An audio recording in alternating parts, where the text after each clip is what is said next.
Maintenant, on va parler du vent. Alors, le vent, c'est la deuxième grande ENR très en vogue que vous avez en ce moment. Le vent est dû à des différences de pression atmosphérique que vous pouvez avoir, soit de façon chronique, avec des grandes circulations, par exemple les alizés, soit de façon conjoncturelle, voire très conjoncturelle, typiquement les thermiques, pour ceux d'entre vous qui font du bateau. Quand vous regardez la carte des vents en France ou en Europe, ce que vous constatez, c'est qu'il y a deux grandes zones en France où il y a pas mal de vent, c'est le couloir rhodanien et la façade atlantique, et plus largement en Europe, vous voyez, vous avez le golfe du Lion et la façade atlantique, et en particulier le nord de la façade atlantique. Alors pour récupérer l'énergie du vent, eh bien on fait un moulin à vent, donc ça s'appelle une éolienne, et les éoliennes ont une puissance qui dépend de la section efficace, c'est-à-dire de la section qui va être couverte par les pales de l'éolienne.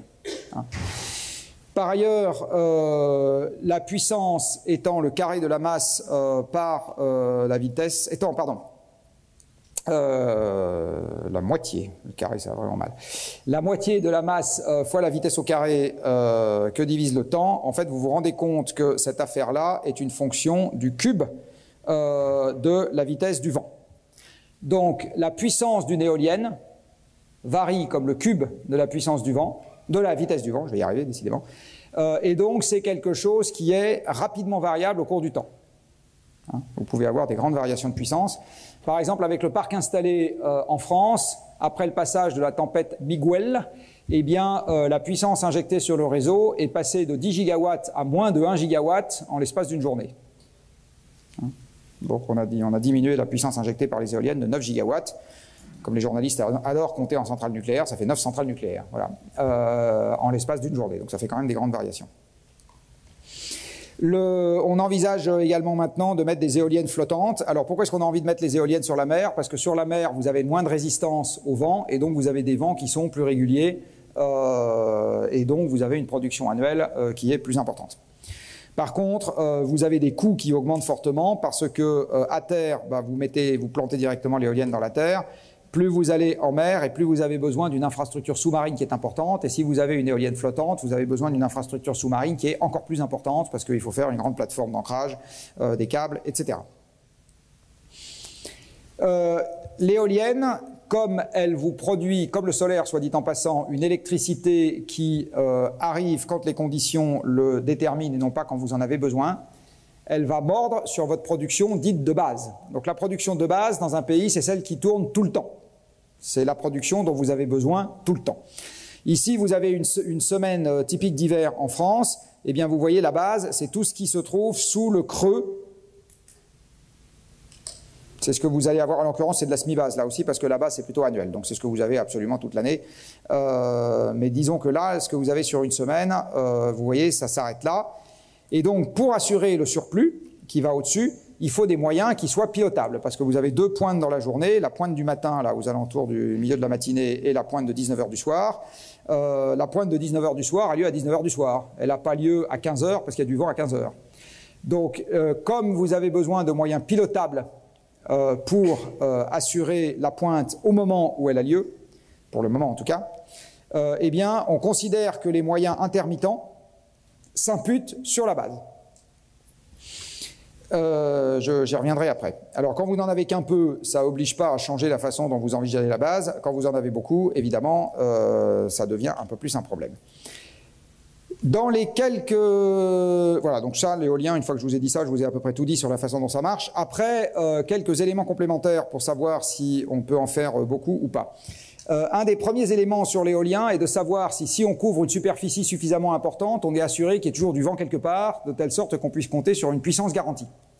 Alors ici, vous avez un nuage de points que j'ai fait il n'y a pas longtemps, où vous avez, pour deux pays adjacents, qui sont la France et l'Allemagne, heure par heure, donc vous avez 8760 points sur ce graphique, heure par heure, l'abscisse du point, c'est la fraction du parc allemand, qui est utilisée. Dit autrement, c'est la fraction de la puissance installée qui est effectivement produite. Donc si vous avez un 20% sur cette valeur et que le parc installé est de 50 gigawatts, ça veut dire qu'à ce moment-là, vous avez 20 de 50, c'est-à-dire 10 gigawatts de produit. C'est bon?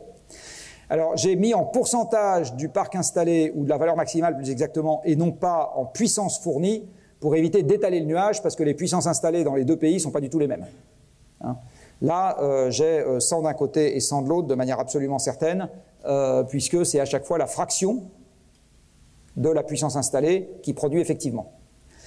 Alors, si vous aviez un foisonnement parfait, c'est-à-dire si, quand il n'y a pas de vent chez l'un, il y en a chez l'autre, et réciproquement, tous les points devraient se trouver dans une zone qui ressemble à ça.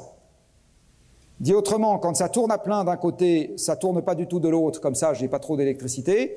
Quand ça tourne à plein de l'autre côté, j'en ai pas du tout dans le premier pays, parce que comme ça, j'ai pas trop d'électricité. Et moins j'en ai dans un pays donné, et plus j'en ai dans le pays adjacent. De telle sorte que la somme des deux est constante. D'accord? Ça, c'est une situation dans laquelle ça correspond effectivement à il y a toujours du vent quelque part, et non seulement il y en a toujours quelque part, mais il y en a assez. Ce que vous voyez sur ce graphique, c'est que ce n'est pas ça qu'on observe. Ce qu'on observe, c'est que la probabilité maximale de ne pas avoir de vent en Allemagne, c'est quand vous n'avez pas de vent en France. Donc une autre manière de dire ça, c'est que le fait de regarder deux pays ensemble plutôt qu'un seul pays ne vous augmente pas de manière significative la puissance garantie sur laquelle vous pouvez compter. C'est ça la conclusion de ce nuage de points. Hein? C'est quelque chose que vous pouvez retrouver sous une autre forme, avec ici la puissance qui est injectée sur une année. Alors là, vous ne voyez même pas les minima annuels, parce que ça peut descendre quasiment là. Mais la puissance injectée sur le réseau européen, avec tous les pays qui sont là. Et ce que vous voyez, c'est que d'aller d'un bout à l'autre de l'Europe, eh ben vous voyez, ça ne vous évite pas quand même de très très grandes variations de puissance en ce qui concerne la puissance éolienne injectée. Par ailleurs, vous voyez ici que la puissance installée en Europe actuellement, c'est 170 gigawatts, et vous voyez que ça ne monte quasiment jamais au-dessus de 90. Donc ça veut dire qu'à un instant donné, vous ne pouvez jamais avoir la totalité de la puissance installée qui produit, si je regarde toutes les éoliennes européennes. Et par contre, à tout instant, la puissance minimale qui est garantie par ces 170 gigawatts, elle n'est pas plus élevée que 10 gigawatts. Vous voyez, là, ça descend jusqu'à 10. Et en fait, si on avait une résolution plus fine, vous verriez que de temps en temps, ça descend même un peu en dessous. Alors ça porte une conséquence importante à avoir en tête sur la manière de comparer les modes fatals, PV et éolien, avec les modes pilotables. Ici, vous avez la puissance installée en Allemagne depuis 2002. Donc vous voyez, en 2002, l'Allemagne avait 10 gigawatts d'éolien. Aujourd'hui, elle a 100 gigawatts solaire, éolien offshore, éolien onshore, à terre. D'accord? 100 gigawatts. Qui, soit dit en passant, mon ordre de grandeur, c'est que ça lui a coûté à peu près 250 milliards d'euros à installer. Voilà maintenant à quoi ressemble la production électrique renouvelable. Alors j'ai un peu triché là-dedans parce que j'ai rajouté le biogaz, mais qui est pilotable, et j'ai rajouté l'hydroélectricité, qui est pilotable. Mais peu importe. Même si vous regardez que la partie éolienne et solaire, vous constatez que c'est en forte augmentation. Ce que vous constatez également, si on regarde la consommation allemande sur les 10 dernières années, c'est qu'elle est à peu près flat. Vous voyez, là, vous avez le maximum de la consommation allemande, il est toujours à peu près le même. Ce que vous constatez par contre, c'est que les exportations augmentent, j'y reviendrai juste après. Donc ça veut dire que l'augmentation de la production électrique allemande, en fait, sert essentiellement à augmenter ses exportations. Mais ça, ni ça ne baisse, ni ça n'augmente sa consommation domestique. Hein. Soit dit en passant, ce qu'on voit aussi implicitement sur ce graphique, c'est que l'idée parfois avancée que si vous avez un panneau dans le fond de votre jardin ou une éolienne dans le fond de votre jardin, ça rend l'énergie citoyenne, c'est-à-dire que vous voyez ce qui produit et du coup vous faites attention à votre facture, bah vous voyez, c'est pas totalement probant quand vous voyez que ça ne bouge absolument pas au niveau de la consommation allemande. Alors avec ce que je viens de vous montrer, donc de plus en plus de puissance installée, de plus en plus de production, une consommation qui ne bouge pas, maintenant je vous pose la question, la puissance installée dans les autres moyens, comment est-ce qu'elle a évolué ? Il y en a deux qui trichent parce qu'ils connaissaient déjà la réponse, je pense. Ça n'a pas bougé. Ici, vous avez la puissance installée en moyen pilotable, dans lequel j'ai remis l'hydroélectricité qui est pilotable, le biogaz. Ici, vous avez le nucléaire, donc vous voyez la forte chute quand ils ont baissé les réacteurs. Après, vous avez le charbon et vous avez le gaz. Alors, lignite, charbon-gaz. Ce que vous voyez, c'est qu'on avait 100 gigawatts de puissance pilotable en 2002. Ça monte un peu, ça descend un peu, ça monte un peu, ça descend un peu. On a 100 gigawatts aujourd'hui. Donc, l'augmentation, pourtant pas négligeable, puisqu'ils avaient 100 gigawatts de moyens pilotables, ils ont rajouté 100 autres gigawatts de moyens intermittents, éoliens et solaires. Eh bien, ce que vous ne voyez, c'est que l'augmentation de ces moyens intermittents ne permet pas, ou n'a pas conduit, à baisser la quantité de moyens pilotables qu'avait l'Allemagne. Du coup, qu'est-ce qui s'est passé si la puissance installée n'a pas varié? Ils l'utilisent moins. En 2002, ces moyens pilotables fournissaient pas loin de 500 TWh d'électricité. Aujourd'hui, ils en fournissent un peu moins de 400. Donc en fait, ils ont toujours la même puissance installée, ils ont baissé son facteur de charge. Conséquence logique, qu'est-ce qui se passe pour les comptes d'exploitation de ces électriciens? Ils se cassent la gueule. Et en fait, c'est un processus que vous observez partout en Europe, c'est-à-dire que les électriciens qui possédaient des moyens dits conventionnels avant l'émergence des ENR sont tous en train de faire grise mine. Alors je ne dis pas que c'est une bonne ou une mauvaise chose, je dis que c'est quelque chose qu'on voit absolument partout en Europe, ce n'est pas propre à EDF, qui a aussi ses comptes qui font un peu grise mine. Oui. Attendez, pardon, il y avait, je ne sais plus où, une question devant avant. Oui, là. C'est ce qu'ils font, ils l'exportent un peu là.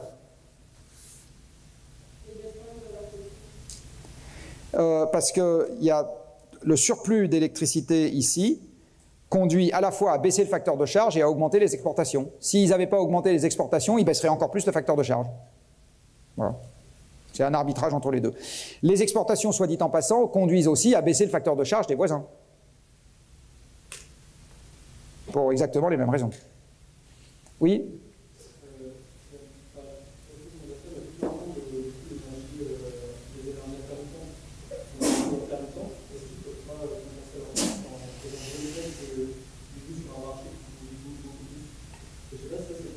Alors attendez, je ne comprends pas. Là pour le moment on ne parle pas de marché, on parle d'électrons et de physique. Hein. Ah oui. Ah non. Alors ils ne peuvent pas, j'ai malheureusement pas le temps pendant ce cours de vous expliquer longuement en détail pourquoi, mais vous pouvez regarder s'il y a des conférences de Percebois qui tournent sur Internet. Ils ne peuvent pas parce que la manière dont le marché de l'électricité est organisé, c'est qu'à tout instant, le marché s'aligne sur le coût marginal de production le plus élevé des moyens disponibles à un instant donné. Or, le coût marginal de production des ENR est nul, et donc ça vous tire globalement le marché vers le bas, et donc ils ne peuvent pas faire monter les prix. Voilà, ils n'y arrivent pas à cause de ce mécanisme-là. Alors on a inventé une rustine, soit dit en passant, qu'on est en train de mettre en place, qui s'appelle les mécanismes de capacité. Donc justement, comme on sait qu'on a besoin de garder de la puissance pilotable, l'opérateur dit, vous me garantissez que ce truc-là est activable si j'en ai besoin et je vous paye pour ça. Alors en France, du coup, si je vous transpose l'exemple français, alors pardon, je vais finir avant, voilà le cas espagnol. Les Espagnols ont installé 25 gigawatts d'éoliennes depuis la fin des années 90. Dans le même temps, parce qu'eux, ils étaient en train d'équiper leur parc, ils ont installé 25 gigawatts de centrales à gaz. Donc en fait, ils ont installé très exactement 1 pour 1 entre les modes non pilotables et les modes pilotables. Si les modes non pilotables étaient autosuffisants, ils n'auraient évidemment pas construit des centrales à gaz à côté. D'accord ? C'est un deuxième élément qui montre que ça ne suffit pas d'avoir des moyens non pilotables. Et du coup, ce qu'ils font, les Espagnols, c'est quand il y a beaucoup de vent, eh bien, ils utilisent le vent, puis quand il n'y a pas beaucoup de vent, ils utilisent le gaz. Voilà,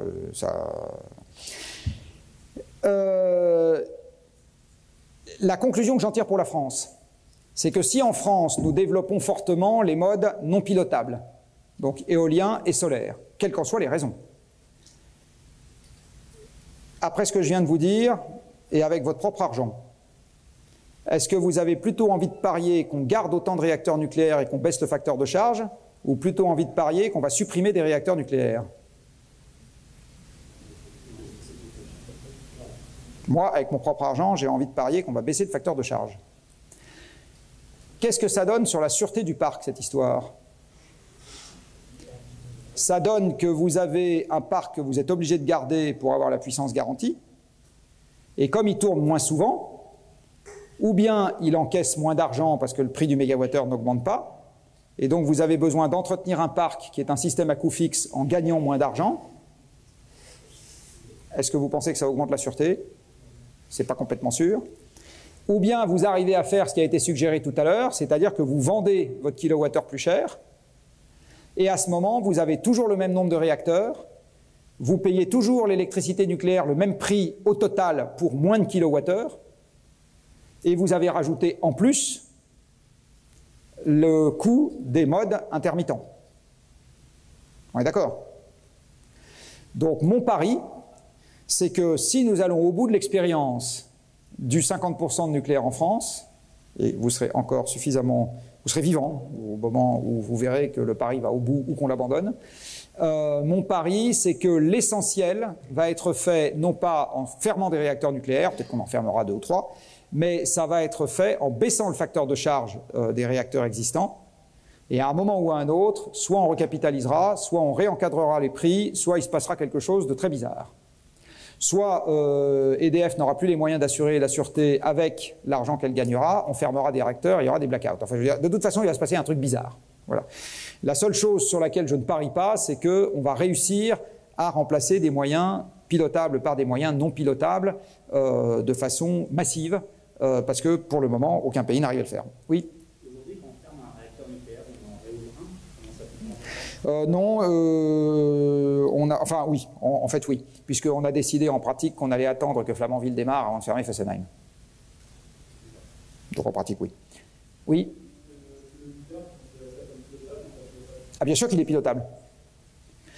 Je l'ai dit rapidement la dernière fois, mais le nucléaire, vous arrivez aujourd'hui à faire baisser sa puissance de 80% en une demi-heure. Et à la faire remonter dans les mêmes proportions en une demi-heure aussi. Vous avez une marge de 30 MW par minute sur les réacteurs nucléaires français. Je l'ai précisé la dernière fois. Alors j'espère que je ne suis pas en train de préciser un truc, vous étiez en train de discuter avec votre copain à ce moment-là.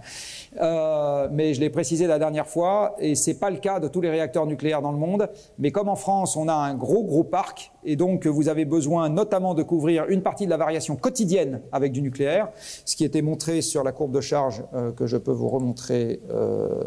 Est-ce qu'elle est passée là. Vous voyez là que le nucléaire varie un peu dans la journée. Et quand la tempête Miguel est passée, là, enfin pas la tempête Miguel mais une précédente, le parc nucléaire français a baissé sa capacité de 10 gigawatts en l'espace d'une journée. Parce qu'il a dû s'effacer justement devant l'éolien allemand. Donc oui, le nucléaire français, comme il est dominant dans la production, il est capable de faire du suivi de charge, on lui a demandé de faire ça. Dans les autres pays, quand il fait 20-30% de l'approvisionnement, alors là c'est clair qu'il tourne en base à 100% de sa puissance toute l'année. Alors, dernier point sur l'éolien, ce que je vous montre est aussi partiellement vrai pour le solaire. Il y a quelque chose d'un peu auquel il faut faire attention aussi, c'est que je vous ai montré que les exportations allemandes avaient augmenté avec le temps. En fait, il y a un pays qui est encore plus intéressant à regarder de ce point de vue, c'est le Danemark. Ici, vous avez au Danemark l'exportation nette. Donc là, ils sont en importation zéro équilibrée, en surplus en exportation, en fonction de la puissance éolienne au Danemark. Là, vous voyez de manière extrêmement claire que, en gros, quand les éoliennes ne tournent pas, le Danemark importe son électricité de ses voisins, notamment du charbon allemand, pas que, mais... Et parce que quand il n'y a pas beaucoup de vent au Danemark, il n'y en a pas beaucoup en Allemagne non plus. Donc c'est justement le moment où l'Allemagne fait tourner ses centrales à charbon à plein régime.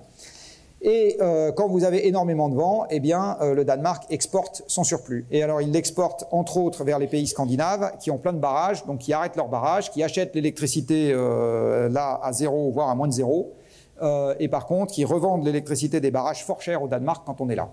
Donc les Suédois et les Norvégiens adorent le programme éolien danois, qu'ils ne remercieront jamais assez. Vous avez également le même processus avec l'Allemagne, où vous avez, alors le nuage de points est un peu moins resserré, mais vous voyez quand même une tendance très nette au fait que plus vous avez d'éolien en Allemagne et plus les exportations nettes sont élevées. Il y a un autre graphique que je ne vous ai pas montré, je suis désolé, mais vous pouvez le trouver sur Internet, sinon je l'ajouterai à cette présentation. Vous avez également les prix de marché qui ont tendance à baisser quand la puissance éolienne injectée augmente. Et à partir du tiers de la puissance installée, vous commencez à avoir ce qu'on appelle des prix négatifs, c'est-à-dire que ça coûte moins cher aux producteurs de payer le consommateur pour prendre l'électricité, donc on paye le consommateur pour prendre l'électricité à ce moment-là, pas longtemps, mais on le paye, plutôt que de débrancher l'éolienne, parce que c'est une opération plus compliquée, hein, de la débrancher et de la rebrancher. Voilà quelle est la part de l'éolien dans la génération électrique d'un certain nombre de pays. Alors, c'est pas pour rien que je vous ai montré le Danemark, parce que en fait, c'est la part dans la génération électrique, c'est pas la part dans la consommation effective, puisqu'une bonne partie de son électricité est exportée, son électricité éolienne est exportée. Donc la part dans la consommation effective est beaucoup plus faible que ça. En fait, la part, l'Union européenne ne communiquant pas avec ses voisins, au Danemark comme ailleurs, ce qui est intéressant, c'est de raisonner plutôt avec ça. Donc aujourd'hui, on est aux alentours de 10%.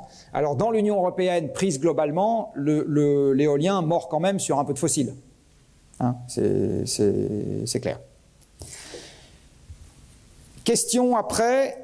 Si on veut passer à des modes décentralisés de manière significative, est-ce qu'on a des limites ailleurs? Il y en a une qui est importante, alors qui est peu évoquée, mais que vous voyez ici sur ce graphique que j'ai tiré d'un document dont vous avez la référence en bas, et qui vous donne les quantités de matériaux, et en particulier de métaux, qui sont utilisés par des térawattheures, des mégawattheures, je ne sais plus, mégawattheures, mais en fait c'est le rapport de proportion qui est important. Que vous avez en fonction des modes de production.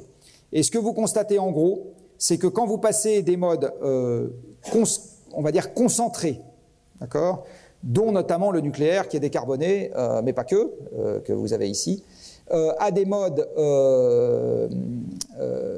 diffus, on va dire le vent et le solaire photovoltaïque, vous avez une multiplication par quelques dizaines à quelques centaines. Par exemple, le cuivre, vous voyez la valeur ici, et regardez les valeurs qui sont là. C'est pareil pour le verre, regardez les valeurs. C'est pareil pour le ciment. C'est pareil pour l'acier, vous voyez en bas. Enfin bon, bref, donc vous avez un facteur multiplicateur très important en ce qui concerne les matériaux qui sont utilisés par mégawattheure produit. Or, ces matériaux sont aujourd'hui produits avec des énergies fossiles. D'accord ? La mine, elle fonctionne aujourd'hui avec des engins de mine. La métallurgie fonctionne avec du charbon et de l'électricité fossile. Les transports intermédiaires fonctionnent avec du pétrole. Donc tout ça fonctionne avec des moyens qui sont des moyens fossiles. L'importance des matériaux que vous avez là fait que si on devait produire tous ces matériaux avec juste des panneaux solaires et des éoliennes, c'est-à-dire si on devait boucler le système, il est évident que le prix de production du solaire et de l'éolien serait considérablement supérieur à ce qu'il est aujourd'hui. Dit autrement, le solaire et l'éolien aujourd'hui ça coûte pas cher parce que le dispositif de capture non renouvelable est fait à bas prix parce qu'on utilise des énergies non renouvelables pour faire ce dispositif de capture. C'est clair ou je répète?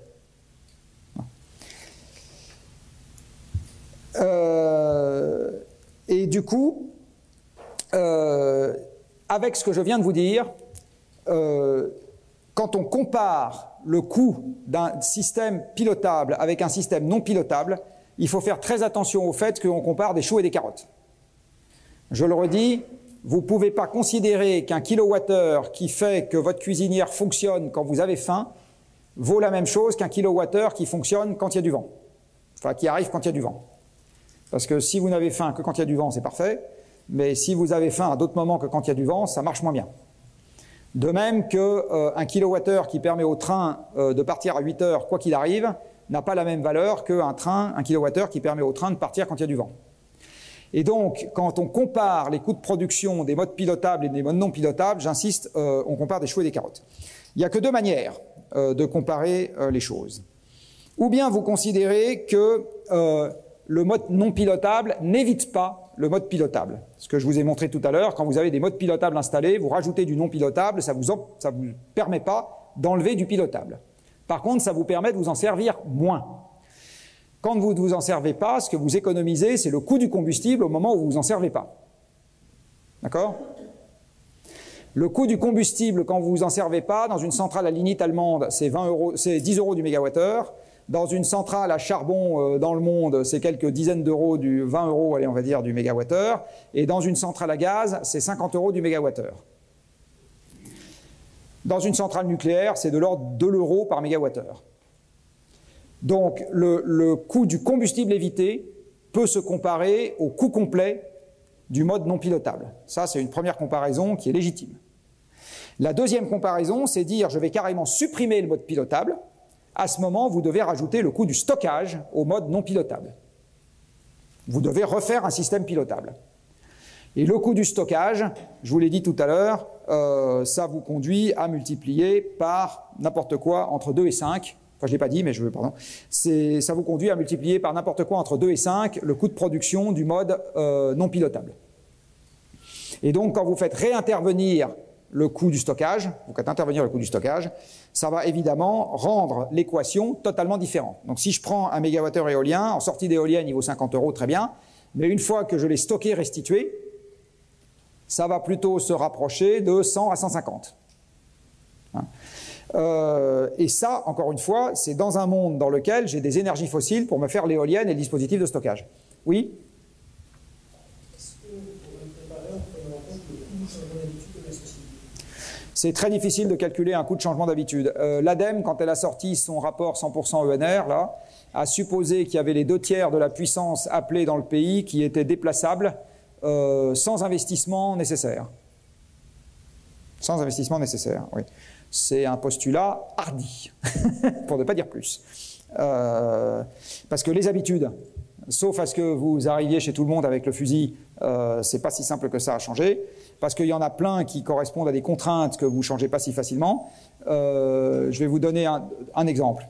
Si vous habitez tout seul, et que vous faites, ce qui est une très bonne chose, que vous lavez vos chemises vous-même, eh bien, ou bien vous lavez vos chemises quand vous êtes chez vous et pas en cours, ou bien vous lavez vos chemises quand il y a du vent. Pour ça, il faut que vous ayez une machine programmable. Il faut, soit dit en passant, que vous rentriez chez vous pas longtemps après la fin de la lessive, parce que si vous rentrez chez vous 2 jours après la fin de la lessive, vous pouvez recommencer parce que tout a moisi. Donc vous avez besoin d'investir dans quelque chose qui est soit une machine programmable alors que vous ne l'avez pas, soit une machine programmable, plus le voisin qui passe chercher votre linge, ou une femme de ménage que vous payez. Mais dans tous les cas de figure, ce n'est pas quelque chose de totalement anodin. Donc l'idée qu'il n'y a pas d'argent à mettre dans l'adaptation à une offre fluctuante, moi c'est une hypothèse qui me semble parfaitement farfelue. C'est pour ça que je dis, ces coûts implicites d'adaptation à une offre qui n'est plus garantie, ils sont réels. Donc soit il y a des coûts d'adaptation, soit il y a des coûts de stockage. Et donc vous n'avez pas, quand on dit l'éolien c'est moins cher que le nucléaire parce que l'éolien c'est 60 €, le nucléaire c'est 100 €, on compare des choux et des carottes. Ce qu'il faut comparer, c'est soit le coût du combustible évité dans le nucléaire quand on s'en sert pas, ça oui, soit le coût de l'éolien stocké, restitué, plus renforcement réseau, je vais vous faire une petite règle de 3 dans 3 secondes, comparé au nucléaire, ou au charbon ou au gaz, soit dit en passant, c'est le même principe. Alors voilà une petite règle de 3 que je peux tenter pour vous donner un ordre de grandeur. À gauche, j'ai un système 100% nucléaire. Alors mon système 100% nucléaire, soit dit en passant, il est possible parce que comme je le disais tout à l'heure, avec le nucléaire, je peux faire du suivi de charge. Donc je peux très bien avoir un système dans lequel je n'ai que du nucléaire, si c'est des réacteurs mode français. À droite, j'ai un système dans lequel je n'ai que de l'éolien avec évidemment du stockage. Alors mon facteur de charge, si j'ai que du nucléaire, il va se balader aux alentours de 70% sur l'année, parce que je ne peux pas avoir 100% puisque j'ai des fluctuations. Hein, pas avoir 100%. L'éolien continental, il est aux alentours de 20, c'est avec ça que j'ai fait mes calculs. Si on met de l'offshore, c'est plutôt 25 ou 30, mais mettons que ce soit comme ça. Ça veut dire que pour une même quantité d'électricité utilisée à la fin de l'année, j'ai besoin de 3 à 4 fois plus de puissance installée en éolien qu'en nucléaire, puisque mon facteur de charge est 3 à 4 fois plus bas. Après, mon éolienne va durer 20 à 30 ans, mon réacteur, il peut durer 60, donc je dois rejouer une fois, mettons 2, quand je suis en éolien versus quand je suis en nucléaire.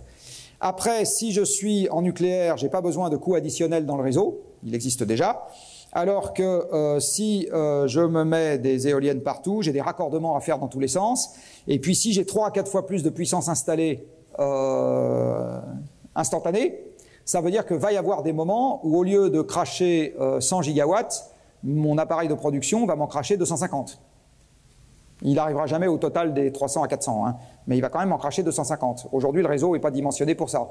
Donc ça veut dire qu'il faut que je renforce le réseau. Hein.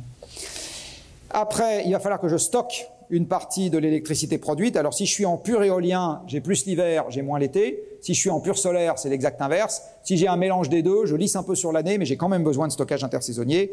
Et donc ça m'augmente mon coût. Là, j'ai fait l'hypothèse que j'allais construire des steppes dans les Alpes, justement, c'était des stations de pompage avec l'eau du Léman. Par contre, le nucléaire reste plus cher au kilowatt installé. Quand on fait vraiment n'importe quoi, c'est 7 000 €, comme à Flamanville. Si on fait venir les Chinois, ça sera 3 000, puisque c'est à peu près ce qu'ils ont payé à Taishan. Voilà, donc c'est pour ça que j'ai mis 3 à 5 000 en série. Par contre, l'éolien, c'est beaucoup moins cher, c'est 1 500, voire éventuellement 1 000. Donc là, j'ai un facteur 2, 3, voire 4 en défaveur du nucléaire. Mais si je fais la somme des fois et des divisés ici, je me retrouve à l'arrivée avec, au premier ordre, un besoin en capitaux qui est d'un ordre de grandeur au-dessus, si j'ai un système totalement basé sur du non pilotable. Hein. Donc voilà une règle de 3, c'est un peu rustique, mais ça vous permet de sentir l'ordre de grandeur, et ça vous permet de constater que, contrairement à une idée couramment répandue, en termes d'investissements qui sont nécessaires pour que le système fonctionne, en mode pilotable, j'insiste, si c'est en mode non pilotable, il faudra rajouter les investissements, vous évitez le stockage, mais vous rajoutez les investissements chez les particuliers pour qu'ils s'adaptent au fait que de temps en temps, il n'y a pas d'électricité. Donc vous rajouterez les batteries chez les particuliers, vous rajouterez tous les appareils programmables chez les particuliers, etc. Donc ça vous rajoutera du CAPEX chez les particuliers, du capital. Voilà, donc c'est juste pour dire, en fait, contrairement à une idée couramment répandue, ce système-là est beaucoup plus cher que ce système-là. Et la raison pour laquelle on a fait dans un premier temps des modes centralisés de grosse puissance avec un réseau, c'est justement parce que c'est moins cher. C'est justement pour ça que tous les pays au monde ont fait exactement comme ça. Des gros modes centralisés avec un réseau. On peut mettre l'éolienne au-dessus de la surface, on peut également la mettre sous la surface. Alors quand on met l'éolienne sous la surface de l'océan, ça s'appelle une hydrolienne. L'hydrolienne, c'est fait pour capter les courants marins, les courants de marée, pardon, qui sont particulièrement forts en Manche et puis sur le pourtour de la Grande-Bretagne. Et puis ils sont particulièrement forts près de La Hague, comme vous pouvez le voir, pour répondre à une question qui m'a été posée tout à l'heure. L'intérêt des courants de marée par rapport au vent et au soleil, c'est qu'ils sont totalement prévisibles, non seulement calendairement, mais en amplitude. Pour ceux d'entre vous qui sont bretons, il y a des bretons ici? Bon, donc vous savez, puisque vous avez regardé les tables de marée, qu'on connaît les coefficients de marée et les moments où il faut aller chasser les palourdes 32 ans à l'avance, il n'y a aucun problème. Donc on a l'amplitude de la marée est connue très longtemps à l'avance, et le moment dans la journée où elle arrive aussi. Ce qui veut dire qu'en mettant des hydroliennes aux bons endroits, c'est-à-dire espacées d'un quart de longueur d'onde, vous pouvez avoir un approvisionnement garanti assez significatif. C'est ça l'idée. Alors par contre, ça pose un certain nombre d'inconvénients, les hydroliennes. Vous travaillez en milieu salé, il y a un conflit d'usage avec les pêcheurs, parce que les pêcheurs ont envie d'aller racler les fonds pile là où vous mettez des hydroliennes. Ça demande beaucoup de matériaux par mégawatt de puissance installée, beaucoup. Enfin voilà, donc c'est intéressant, mais c'est pareil, c'est une petite limite. Bon, vous pouvez utiliser l'énergie des vagues, regardez la puissance de cette affaire, là, 750 kW, bon, 100 gigawatts de puissance électrique installée en France, donc on peut en faire quelques-uns si on veut faire des reportages télévisuels amusants, mais bon, ça va pas faire beaucoup plus que ça. On peut utiliser des machines thermodynamiques qui exploitent la différence de température. Alors ça, c'est une machine de Carnot particulièrement inefficace. Hein. Oui, il faut que j'accélère parce qu'il reste 10 minutes. Donc... c'est un truc que vous n'avez pas compris ou... Bon. À la fin du cours, alors. On peut faire des machines thermodynamiques, des machines de Carnot particulièrement inefficaces, avec une différence entre la température de surface qui est aux alentours de 30 degrés, enfin 25-30 degrés, et l'eau profonde qui est à 4 degrés partout dans le monde. Et à ce moment, vous exploitez la différence en faisant avec une grande circulation d'eau. Voilà, c'est un truc qui peut s'envisager. Si on regarde à l'arrivée ce que coûtent ces trucs différents, voilà à quoi ressemblent les énergies aujourd'hui que nous avons dans, entre guillemets, le concentré. Et dans le déconcentré, voilà ce que nous avons en termes de prix. Et j'insiste encore une fois sur le fait que ça, c'est aujourd'hui produit avec ça. On n'a pas un système autonome, ça. Hein, j'insiste, quand on n'aura que des panneaux solaires et des éoliennes pour faire de la mine et de la métallurgie et des transports, on reparlera du coup des éoliennes et des panneaux solaires. Alors ça ne veut pas dire qu'on ne peut pas en faire plus, parce que je suis en train de dire. Ça veut juste dire que pour le moment, la baisse de coûts très forte qu'on a eue est un effet de la mondialisation. hein, c'est un effet de la mondialisation. Enfin, on peut finir en disant qu'on peut également utiliser l'énergie des marées. Donc ça, c'est le barrage hydroélectrique de la Rance. Les Bretons connaissent, évidemment, enfin, sauf ceux qui habitent dans le Morbihan, mais qui ne sont pas des vrais Bretons.